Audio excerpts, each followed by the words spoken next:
你有冇試過深夜起身去廚房斟水，眼角餘光掃過牆角，見到一條灰褐色嘅小小身影，霎時又頭皮發麻？又或者朝早起身撞見廳裏牆角爬過一隻壁虎，你第一反應就係尖叫，隨手抄起掃把或者拖鞋，心裏面仲要罵一句真晦氣。呢啲爬蟲又爬入屋，我同你講，如果你真係咁做，你隨時親手將送上門嘅潑天富貴硬生生打散晒。好多人唔知係古人嘅智慧入面，天底下冇任何一件事係無緣無故發生嘅，一朝一暮皆有靈性，一動一靜皆有緣由。呢隻令你害怕、令你嫌棄嘅小小生物，根本唔係什麼普通爬蟲，佢係宇宙派嚟敲你屋企大門嘅靈性信，使佢嘅出現只預示住一件事，你身上你屋企積攢咗好耐嘅沉悶、壓抑卡頓嘅磁場，馬上就要迎嚟一場翻天覆地嘅大逆轉。呢個係一個高頻嘅吉祥信號，但係90%以上嘅人，因為害怕、因為無知，一掃把落去就將送到家門口嘅福氣打散晒。宇宙嘅能量最講究同頻共振。若你最近生活處處碰壁，諸事不順，夜裏難眠，心口似壓咗塊大石，今日刷到呢篇內容，絕非偶然，係你嘅高維智慧，係指引你順手點個讚。呢個唔係形式主義，而係能量學上嘅同頻確認。按下瞬間，你嘅潛意識就同呢份吉祥磁場建立鏈接，如鎖匙般激活你屋企沉睡嘅風水能量。想接住福氣嘅話，不妨喺評論區打出時嚟運轉4字，每一字都係向宇宙落訂單，為自己凝聚福氣，用意念突破當下。卡點覺得我喺度亂講嘅朋友，你而家就可以劃走。但係如果你願意留低聽完我講嘅呢啲道理，我會從儒釋道德根上，從千年歷史入面智者嘅命運轉折你，將呢隻小壁虎身上藏住嘅5重天機，一層層剝俾你睇。尤其係第3重斷尾求生嘅智慧，直接戳穿咗所有窮人、所有困喺死局入面嘅人嘅致命死穴。你只要聽懂咗，哪怕只做到一條，你嘅財運同貴人都會喺接下嚟嘅日子裏換一種你想都想唔到嘅方式出現喺你嘅生命入面。好，我哋先將心靜落嚟，要解開呢個謎。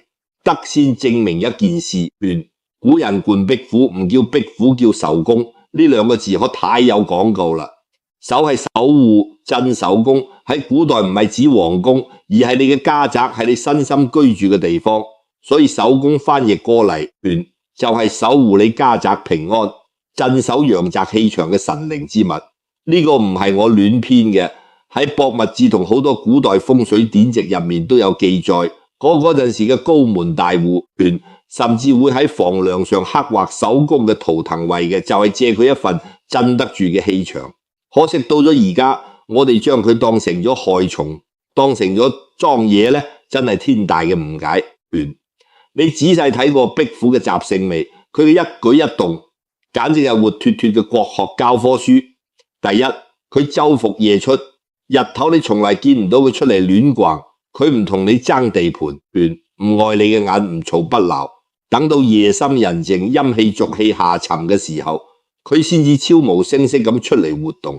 呢種作息暗合咗道家之白手刻嘅智慧，喺光明顯眼嘅地方收斂鋒芒，喺無人看見嘅暗處默默蓄力。第二，佢唔搞破壞，佢唔似老鼠咬爛你嘅櫃桶，唔似曱甴爬過你嘅飯碗，佢就靜靜咁待喺牆角，有時候成晚都喐都唔喐。你知唔知佢喺度做乜？佢喺度數住嗰個位置嘅安定，佢唔喐，嗰個角落嘅能量就唔會亂。第三，佢專吃污穢之物，佢食嘅係乜？蚊子、蒼蠅、飛蛾。喺能量學入面，呢啲蚊蟲飛蛾就喺屋企入面陰氣、濁氣、病氣嘅花生，佢哋嗡嗡亂飛，擾亂你嘅心神，污染你嘅氣場。而壁虎趴喺牆上就係用佢嘅生命替你清理屋企入面睇唔見嘅能量垃圾。一隻壁虎一晚可以食幾十隻蚊子，你諗下佢幫你擋咗幾多煩惱？呢種作風，完美契合咗儒家講嘅君子敏於事而慎於言。佢做最實在嘅事，守護你嘅屋企，守護你嘅安寧，但係從嚟唔向你邀功，甚至唔讓你發現佢嘅存在。佢唔需要你餵食，唔需要你多謝，佢只係喺做自己該做嘅事。反過嚟睇下，我哋現代人做咗芝麻綠豆大嘅事，就恨不得全世界都知，發朋友圈求讚。做件好事就要拍片放上網，結果呢，招來嘅唔係尊重，而係知道同埋小人。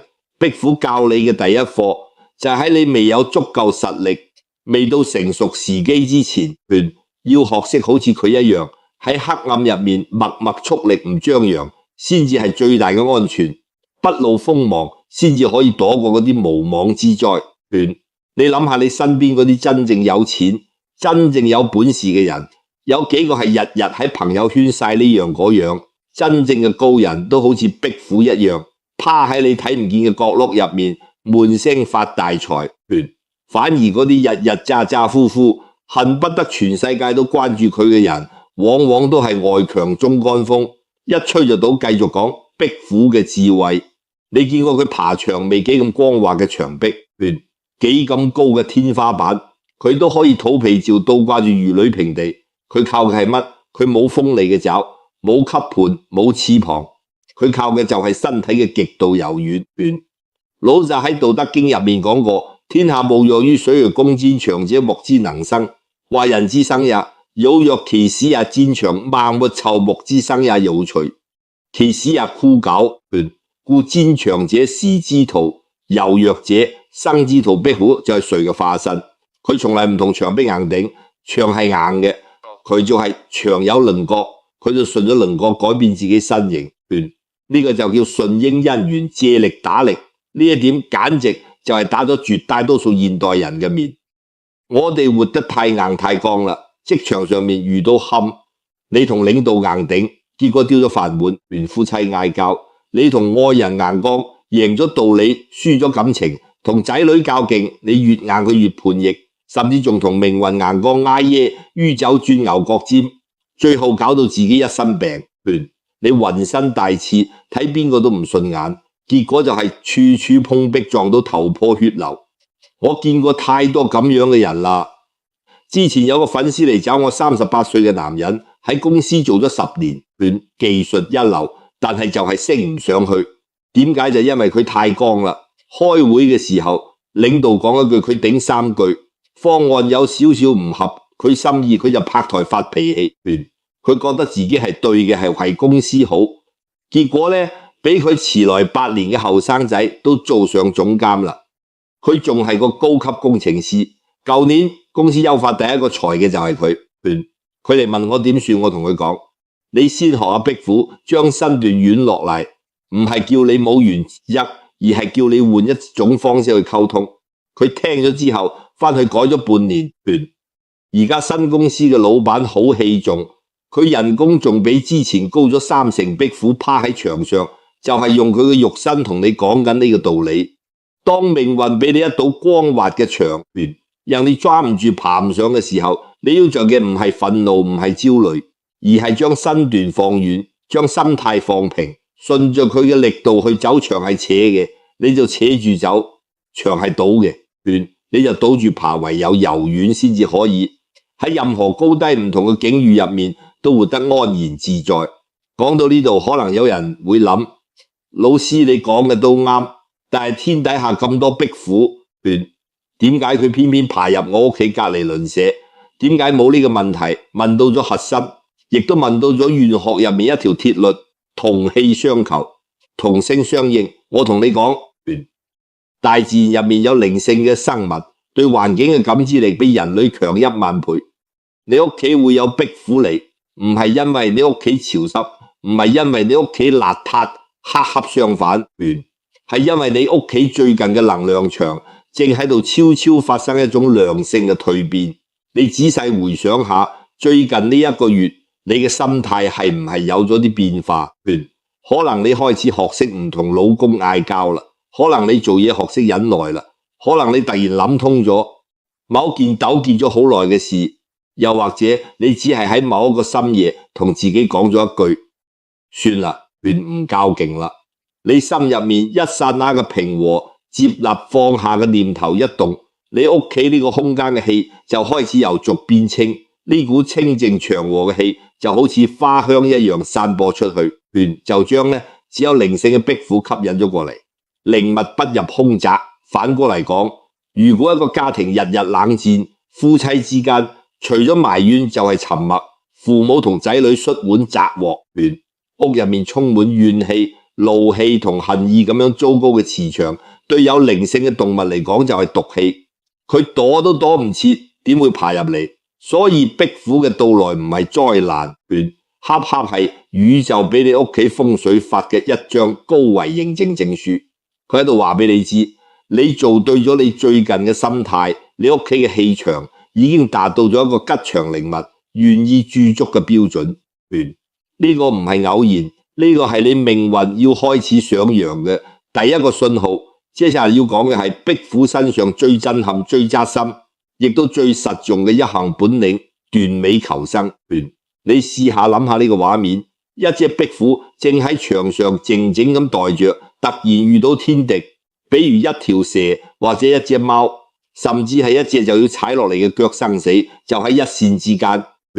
佢冇任何時間猶豫，冇任何時間悲傷，冇時間去諗我條尾巴跟咗我咁多年，我捨唔得。佢會點做？佢會劇烈咁搖晃自己嘅身體，喺0點幾秒之內，用盡全力將自己嘅尾巴硬生生斷掉。嗰節斷咗嘅尾巴掉喺地上，拼命咁扭動彈跳，好似一條活蹦亂跳嘅蟲子，瞬間就吸引咗天敵全部嘅注意力。而壁虎嘅本體就忍住斷骨嘅劇痛，迅速逃之夭夭，保住咗自己條命。你仔細諗下呢個過程，佢唔係唔痛，佢係痛到極致，但係佢知道如果唔敢做，今日命都冇咗，兩害相權取其輕，兩利相權取其重。佢喺一瞬間就做出咗最正確嘅選擇。呢個喺佛家哲學入面叫乜？叫破執，叫捨離，叫大捨。為咗保存最核心嘅生命，佢敢於捨棄自己身體嘅一部分。佢唔怕痛，唔怕失去，因為佢知道只要命仲喺，只要根本仲喺過唔到幾耐，一條新嘅更完美嘅尾巴就會重新掙出嚟過。截斷佢嘅尾巴唔係生命嘅終結，而係重生嘅代價，係成長嘅勳章。而家請你將鏡頭從壁虎身上移開，照下我哋自己。你點解活得咁攰？點解總覺得被命運叉住喉嚨？點解日日喊住要轉運，但係好運就係唔嚟？因為你乜都捨唔得。你捨唔得嗰段早就爛透咗嘅感情，明明對方已經唔尊重你，唔關心你，甚至喺出邊有人甚至對你動手，但係你一諗，我哋都喺埋一齊3年啦，我為佢付出咗咁多，有時分手咗，人哋點睇我仔女點算？你就咬咬牙繼續忍，結果呢，你被呢段腐爛嘅關係折磨到失眠、抑鬱、懷疑自己。你嘅能量每日都俾嗰個人吸乾。你去睇下鏡入面嘅自己，係唔係呢幾年老得特別快？相由心生，你嘅苦相就係俾呢段爛關係一日一日刻上去嘅。你捨唔得份雞肋一樣嘅工，日日加班到深夜，老闆仲日日 PUA， 你人工3年都冇漲過，你睇唔到任何希望。但係你一諗辭職就諗房貸點算？萬一唔到更好嘅點算？我都喺度做咗8年啦，再忍下啦，你就又縮咗翻去。結果你嘅青春、你嘅熱情、你嘅創造力，全喺份毫無希望嘅工入面俾熬乾咗。你每日朝早去翻工嘅心情，比上山拜山仲沉重。你嘅人生就咁一日一日被消磨掉。你甚至捨唔得過去嘅錯誤。3年前投資虧咗一筆錢，到而家仲日日懊悔，日日諗如果當初唔投就好啦。5年前講過一句蠢話，到而家仲反覆喺腦入面回放。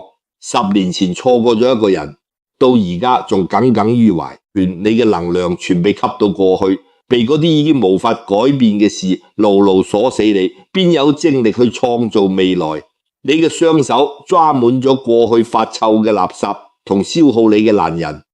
宇宙就算想將滔天嘅富貴同嗰個真正愛你嘅正緣遞到你面前，請問你仲邊有隻手去接壁虎，用佢嘅斷尾喺牆上為你刻咗4個字：不捨不得。不捨舊尾巴就長唔出新尾巴，不捨爛感情就等唔到真緣分，不捨垃圾工就遇唔到好平台，亦不捨過去嘅錯就睇唔到未來嘅路。我再講得狠啲，好多人之所以窮，唔係因為命唔好，係因為佢太貪啦。呢個貪唔係貪錢係貪多，乜都想要，乜都唔肯刁難人，想留咗備用難事，想等就反轉，爛心情想等佢自己好結果呢，爛人爛事爛心情撈埋一齊，將你嘅磁場搞到一團糟。你越是抓着唔放，佢哋就越似沼澤一樣將你往下拽。等到你終於想鬆手嘅時候，你已經陷到心口啦，想爬都爬唔出嚟。斷尾求生嘅核心就2個字：止損。不管之前投入咗幾多，只要呢樣嘢而家喺度消耗你，喺度往下追你，你就即刻斷，即刻走，1秒都唔好猶豫。你唔好去諗，我已經花咗3年時間啦。你越諗呢個斷，你就越會再花3年沉沒成本，唔係成本，佢只係你已經輸掉嘅賭注。你只有贏咗呢一局，先至有機會去下一局贏返嚟。如果你覺得斷尾只係動物嘅求生本能，咁你就太睇小天道啦。你去翻下中華5000年歷史嗰啲，真正笑到最後福澤子孫嘅大智者，個個都係斷尾嘅高手。第一個就係范蠡，佢幫越王嗰個柯生特滅咗吳國，所功高蓋世，按道理應該享受榮華富貴、封侯拜相、金銀財寶萬人之上。但係范蠡喺人生最巔峰嘅時候，敏銳咁察覺到勾踐呢個人可以共患難，可以共富貴。佢做咗一個所有人都睇唔懂嘅決定，斷尾。佢連夜辭掉宰相之位，散卒財，帶着卑詩一葉扁舟，消失喺太湖嘅煙波入面。當時所有都覺得佢封咗咁大嘅官，話唔要就唔要，咁多嘅錢，話散就散。結果呢，佢唔單止保住咗條命，仲改咗個名叫陶朱公，3次經商成為首富，又3次散盡家財俾窮人，瀟瀟灑灑活咗一輩子，俾後人尊為財神。而嗰啲捨唔得權力，賴喺朝堂上唔走嘅同事，比如文種，係一把刺死嘅寶劍，一個斷尾求生，一個斷頭求死，差別就喺一念之間。范蠡斷嘅係尾巴，保嘅係命；文種保嘅係把刀，係命。第二個就係漢初嘅張良，劉邦打下天下，大封功臣，所有人都爭住搶住要最大嘅封地、最多嘅黃金、最肥嘅差事。只有張良主動向劉邦請求：我唔要萬戶侯，你將嗰個最窮最偏僻嘅劉縣俾我就得啦。我想去修道學仙。佢又一次完美咁斷咗尾。結果呢，韓信被殺，蕭何被落獄，嗰啲爭功爭地嘅功臣冇幾個有好下場，只有張良得以善終。佢嘅智慧同謀略被寫成兵書，流傳千古，福澤後代。第三個就係清朝嘅曾國藩，佢平定太平天國之後，手握幾十萬湘軍，功高震主，換咗一班人早就飄飄然啦，覺得自己係天下第一功臣。但係曾國藩做咗乜？佢主動向朝廷請求裁撤湘軍，將自己嘅兵權交出去。佢知道手裏住咁多兵，皇帝夜晚都瞓唔好覺，與其等皇帝嚟收拾你，不如自己先斷咗呢條尾巴。結果呢，佢保存咗自己同成個家族，成為晚清中興名臣入面唯一善終嘅人。曾氏家族到而家都興旺不衰。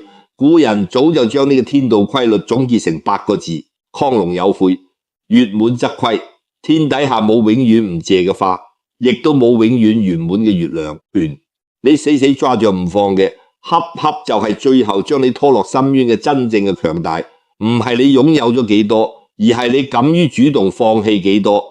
懂得喺頂峰時退讓，喺危機時割肉，喺錯誤時認輸嘅人，先係掌握咗命運主動權嘅頂級玩家。所謂嘅斷尾，從來都唔係失敗，而係為咗下一次更完美嘅重生，喺度蓄力好。我哋再睇下壁虎嘅另一個神蹟，倒掛天花板。你諗下，佢肚皮朝天，就靠4隻細細嘅爪恰附喺光滑嘅表面上，唔單止唔會掉下嚟，仲可以快速爬行。科學解釋話，呢個叫范德華力，係佢腳掌上幾億根微絨毛產生嘅分子引力。但係單從玄學同修行嘅角度睇，呢個就叫極致嘅專注力。你睇壁虎喺牆上經常一趴就係幾個鐘頭，喐都唔喐。你千祈唔好以為佢喺度偷懶，喺度瞓覺，佢喺度修訂佢嘅身體完全靜止，但係佢嘅覺察力已經拉到最滿。周圍空氣入面，哪怕有一隻蚊子扇動翅膀，哪怕有一絲微弱嘅氣流變化，都逃唔過佢嘅感知。一旦鎖定目標，就係雷霆一擊，百發百中。呢個就叫靜如處子，動如脫兔。我見過好多成功嘅企業家、頂尖嘅運動員、厲害嘅藝術家，佢哋身上都有一個共同嘅特質定，佢哋可以喺嘈雜嘅環境入面瞬間靜落嚟，可以喺巨大嘅壓力之下保持內心平穩，可以喺所有人都慌嘅時候做出最冷靜嘅判斷。呢種能力唔係天生嘅，係修出嚟嘅。反過嚟睇下而家嘅我哋，你係唔係每日一睜眼就攞起手機，被短視頻碎片化信息轟炸到頭昏腦脹？做嘢嘅時候想刷朋友圈，讀書嘅時候想覆微信，陪仔女嘅時候仲掛住股票，食飯嘅時候仲喺睇劇。你嘅心係散嘅，氣係浮嘅，能量被切割成無數個碎片，每一塊都極其微弱。你就好似一部同時開咗幾十個程序嘅電腦，每一個程序都喺度轉，但係邊個都轉唔動，最後直接死機。一個冇定力嘅人係生唔出智慧嘅。你做任何事都想熟成上一夜暴富，今日跑步，聽日就想瘦；今日念佛，聽日就想發財；今日學個機能，聽日就想升職加薪。結果就係3日打魚2日曬網，一地雞毛，焦慮不堪。你日日處於咁樣躁動嘅狀態入面，你嘅心就好似一潭被攪勻嘅泥水，你乜都睇唔清，你睇唔到商機，睇唔到危險，甚至睇唔到自己嘅心喺度諗乜。你只可以每日喺焦慮入面殺枝藤，煩惱越嚟越重，身體亦都越嚟越差。壁虎趴喺牆上，就係用佢嘅肉身同你開示修定，係叫你走去寺廟關埋門打坐，亦都唔係叫你乜都唔做光等咗，而係叫你喺紛繁複雜嘅紅塵世界入面找到一件對嘅事，然後好似佢趴喺牆上一樣，心無旁騖咁扎落去。外界點變點亂，嗰係外界嘅事，只要你嘅內心唔亂，嗰啲唔好嘅變化就永遠傷唔到你。你頂得住你嘅智慧同福報，自然就會好似泉水一樣，源源不斷咁湧出嚟。佢倒掛喺空中，完全唔睇周圍，唔羨慕天上飛嘅雀，唔知道地上跑嘅蟲，更唔怕自己會掉下去。佢只專注於當下嘅每一步，每一隻腳趾嘅抓力。佢爬行嘅時候，絕對唔會分神諗聽日去邊度抓蒼蠅，又或者隔籬嗰隻壁虎係唔係比我過得好？佢就活喺當下，全然咁徹底咁活喺當下。你如果都可以咁樣將羨慕人哋嘅目光收翻嚟，將焦慮未來嘅心放落嚟，將後悔過去嘅情緒忍掉，就受咗你嗰行嗰門技能，嗰個家庭一步一個腳印將佢做到極致。你唔需要比人快，你只需要比人耐生年。5年之後，當你驀然回首，你會發現自己早喺不知不覺之中脫胎換骨。總有一日，你都可以喺自己嘅人生低谷入面上演一出逆天改命倒掛乾坤嘅好戲。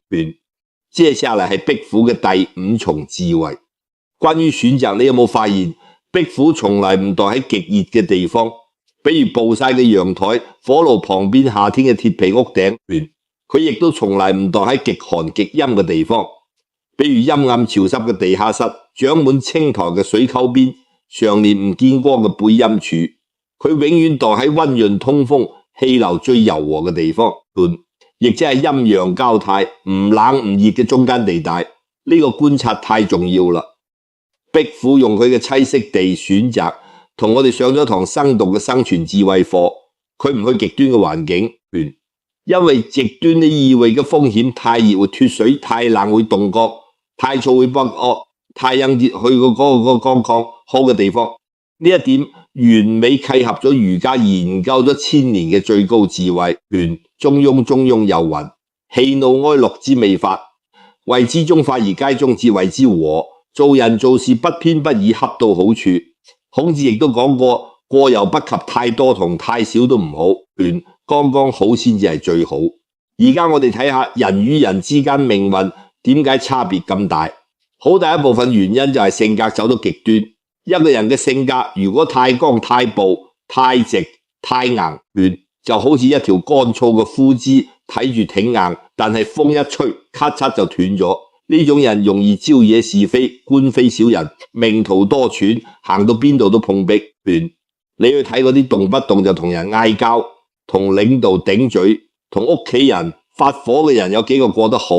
佢哋嘅能量全消耗喺對抗入面邊，有精力去建設自己嘅生活。反過來，一個人嘅性格如果太軟太面太好說話，冇底線，就好似一灘爛泥，邊個都可以過嚟踩一腳，捏一下，坐一下。呢種人一輩子委曲求全，活唔出自己，福報亦都難聚。貴人嚟咗都待唔住，因為貴人都係人，佢都希望幫嘅人係有骨氣可以企起身嘅。你軟得好似一灘水，貴人想扶你都扶唔起。而且太好說話嘅人最容易吸引啲欺負你嘅人，因為你好欺負啊，唔欺負你欺負邊個？真正可以成大事嘅人，一定係外柔內剛嘅。你睇壁虎行路，身段極度柔韌輕盈，遇到牆面有弧度，佢就順咗弧度彎曲，身體從來唔硬頂。呢個就係佢嘅處世之道，唔傷人，唔輸敵，圓融無礙，讓所有人都覺得舒服。但係當佢嘅爪扣住牆壁嘅時候，力量又極度剛強，揸地極穩，再劃個玻璃都甩唔甩佢。呢個就係佢嘅內心原則，底線信仰絕對唔動搖。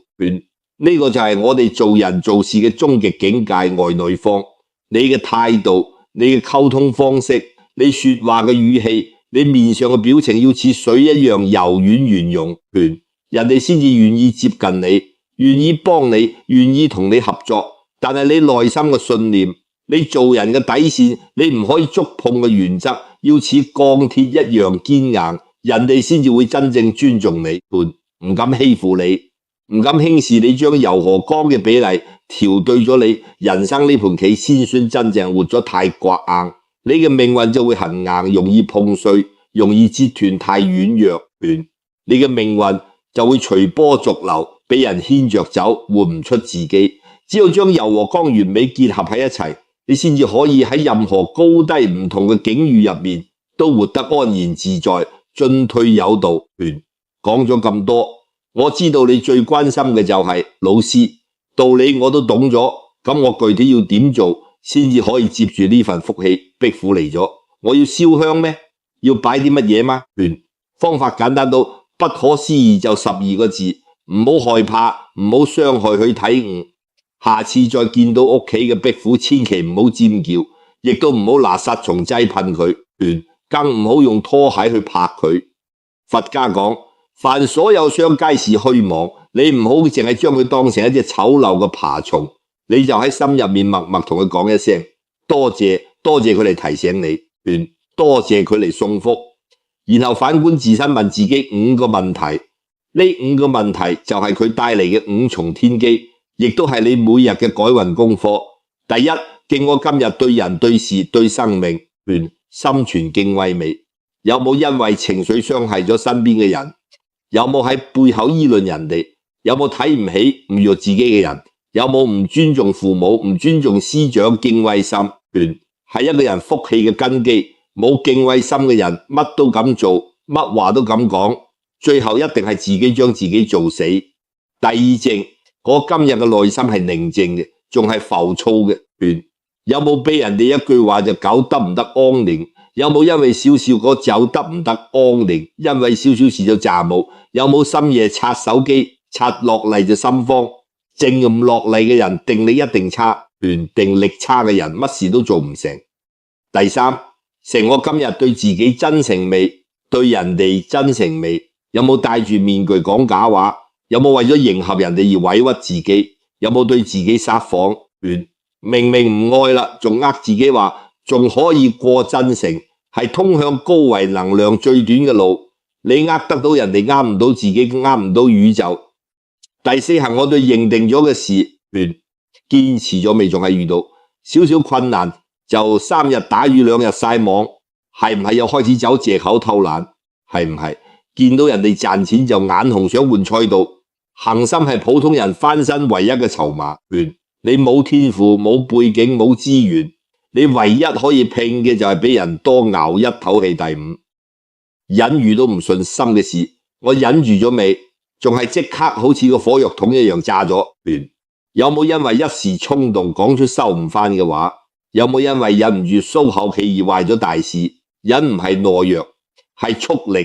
忍下當下嘅委屈，係喺為你日後嘅爆發積攢能量。能夠忍大肉嘅人，一定有大福報喺後面呢5個字：敬正誠行忍，就係壁虎用佢一生嘅活法喺牆壁上為你寫下嘅改運真經。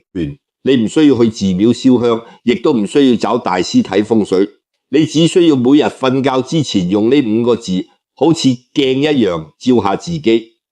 你今日做到咗幾個？邊個冇做到？聽日點改戰？個個你可以堅持1個月，我敢打包票。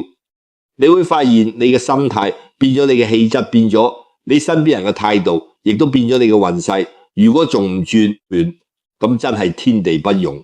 我哋成日執着於外在嘅風水花大錢，請貔貅、擺魚缸、改大門、買水晶、掛葫蘆，屋企擺咗一堆嘢，心入面仲係一團糟。但係我今日必須同你講一個真相，天底下最好嘅風水，從來唔係牆上掛嘅八卦鏡，亦都唔係桌上擺嘅銅葫蘆，更唔係你戴嘅嗰串手串，而係喺你自己嘅心入面。一個人如果心亂咗，充滿怨恨同焦慮，就算讓佢住喺風水最好嘅皇宮入面，佢都可以將屋企嘅磁場折騰到烏煙瘴氣、雞飛狗走。一個人如果心境平和，心存善念，常懷感恩，就算佢住喺一間簡陋嘅茅草屋入面，嗰個地方都會變成一塊生機盎然嘅福地，鳥語花香，人來人往。你去睇下啲真正長壽、真正有福氣嘅老人，佢哋唔一定有錢，唔一定有勢，但係佢哋一定有一個共同點：心寬心分一尺，路寬一丈壁虎。點解會嚟？唔係因為佢改變咗你嘅風水，而係你最近嘅心變咗，你開始變得包容，開始學識放下，開始唔同爛人爛事糾纏，開始每日同自己講：算啦，冇所謂，會好嘅。係你嘅心變好咗，導致你屋企嘅氣變好咗，先將呢隻吉祥嘅靈物招惹過嚟。一切嘅根源都喺你自己身上，一切福田不離方寸，從心而覓，感無不同。你先係自己唯一嘅救世主，你先係自家風水嘅總設計師。各位朋友，今日我哋從一隻細細嘅壁虎傾到儒釋道嘅智慧，傾到千古名人嘅興衰，傾到現代人嘅痛點同卡點，更傾到我哋每個人心入面嘅嗰堵牆。希望呢番說話可以喺你心入面種落一顆轉機嘅種子。從今日起，再見到壁虎唔好再怕，唔好再趕遠遠咁睇住佢，對佢微笑一下，喺心入面講一聲多謝，我知道點做啦。此時此刻能夠睇到呢度嘅朋友，說明你嘅能量已經完全同呢份內容同頻共振，你嘅運勢從呢一刻起已經同之前完全唔一樣啦。最後我想同你講幾句掏心窩嘅話，你知唔知你點解活得咁攰？唔係因為你不夠努力，唔係因為你不夠善良，亦都唔係因為你命唔好，而係因為你心入面裝咗太多唔該裝嘅嘢。你裝住一文不值嘅面子，裝住對你惡語相向嘅人，裝住3年前就已經死咗嘅關係，裝住根本唔可能實現嘅完美主義，裝住人哋對你嘅評價，裝住細個受過嘅委屈。你心入面堆滿咗呢啲垃圾，點可能輕鬆？點可能轉運？點可能瞓得着覺？壁虎都知道將尾巴斷掉先至可以換命。你點解就唔知道將啲消耗你嘅嘢扔出去呢？